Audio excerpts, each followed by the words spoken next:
Artis Tasya Kamila tetap berpikir positif ketika Randy Bachtiar sakit dan divonis mengidap kanker getah bening stadium 2. Randy Bachtiar disebutkan mengidap limfoma atau kanker kelenjar getah bening stadium 2.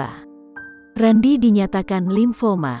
"Aku kaget, panik dan gak menyangka," kata Tasya Kamila di rumahnya, kawasan Cinere, Depok, Jawa Barat, Senin, tanggal 10 Mei tahun 2021. Sesak atau pegal di tubuh yang dirasakan Randy Bachtiar selama ini ternyata tumor.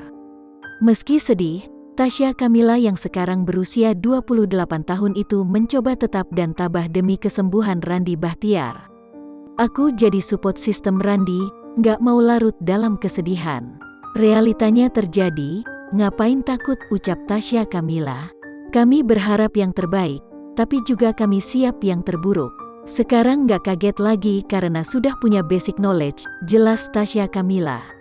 "Mamaku sempat nangis saat ikut antar Randy periksa ke rumah sakit. Orang tua Randy juga kepikiran," ucap Tasya Kamila. Tasya Kamila akan terus berusaha memberikan kekuatan untuk Randy Bachtiar. "Walau Allah yang menentukan hidup, tapi kami sebaik-baiknya ikhtiar, berusaha untuk kesembuhan Randy," ujar Tasya Kamila.